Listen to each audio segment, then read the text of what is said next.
ஓம் அங்கையர்க்கண்ணம்மையே போற்றி.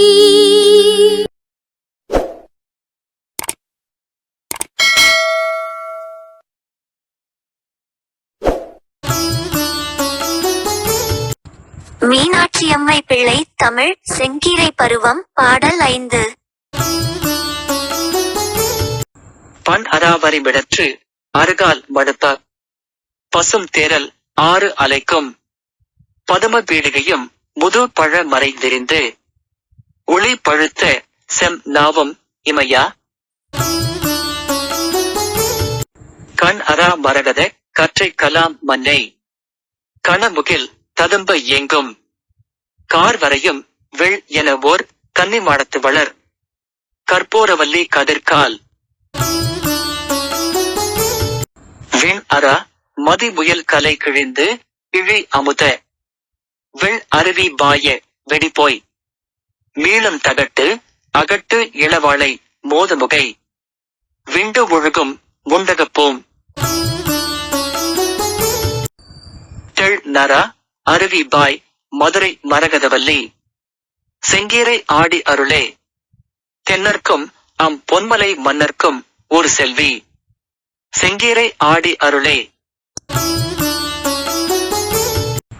பொழிப்புரை. தாயே, அங்கையர்க்கண்ணி, உனது அரண்மனை இசை நீங்காத வரிகளையுடைய கழுத்தினை கொண்ட வண்டுகள் உண்ணும்படி இனிய தேன் வெள்ளம் பெருக்கெடுத்தோடும் திருமகள் வாசம் செய்யும் தாமரை இருக்கையை விட சிறந்தது. மிகச் சிறந்த வேதங்கள் ஓதும் ஞானத்தில் முதிர்ந்த அற்புதமான நான்முகனின் நாக்கு அனைத்து வேதங்களையும் கொடுத்தது. தாயே, கற்பூரவல்லி கண்களை விட்டு அகலாத மரகதம் போன்ற வரிசையான பசுந்தோகைகளையுடைய மயில்கள் கூட்டம் மேகத்தை கண்டு ஏங்கும் இடமான கரிய மலைகளை கொண்டுள்ள மதுரையில் அழகான ஒரு கன்னி மாடத்தில் வீற்றிருக்கிறீர்கள். அங்கு பிரகாசமான ஒளியை வானத்தில் தருகின்ற சந்திரனின் முயல் ஓவியத்தை கிழித்துக் கொண்டு வெள்ளி போன்ற அருவிகள் பாய்கின்றன.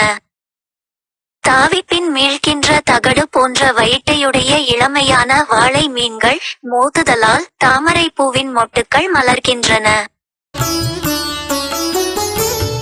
இப்படிப்பட்ட தெளிந்த தேன் அருவிகள் வழிகின்ற மதுரையில் வீற்றிருக்கும் தாயே, மரகதவல்லி, உங்கள் தலையை உயர்த்தி தவழ்ந்து வந்து மழலை மொழி பேசி உங்கள் அருளை எங்களுக்கு வழங்குங்கள். தெற்கு தேசத்தின் பாண்டிய மன்னருக்கும் கம்பீரமான தங்க இமயமலையின் மன்னனான சிவனுக்கும் நீங்கள் விலை மதிப்பற்றவர்கள். தாயே, அங்கையர்க்கண்ணி, செங்கீரை ஆடியருள்க. Meaning, O goddess Ankayarkanni, you stay in the shining palace, that is more excellent than the lotus seat of Tirumakal, which drips sweet honey like a flooding river, and swarms with 6-legged bees, that do not stop humming. Nanmukan, who has a bright tongue that, in its wisdom, gave all the ancient, wonderful Vedas to you. Oh, Goddess Karpuravalli, you are sitting in a beautiful maiden house in Madurai, surrounded by dark mountains, where the crowds of peacocks as lovely as emeralds wander looking for rain from the clouds without blinking their eyes. There, the bright silver-like waterfalls, their water sweet as nectar, flow, tearing up the rabbit painting of the moon from the sky. The buds of the lotus flower bloom when the young, broad-bellied, walleye fish collide with the petals. Oh, Goddess Marakathavalli, who lives in Madurai, where such clear and honey-like waterfalls flow. You are the queen of lovely Madurai. Lift up your head, crawl, and grant us your grace. You are precious to the Pandyan king of the southern land and Shiva, the king of the majestic golden Himalayas. Lift up your head, crawl, and grant us your grace.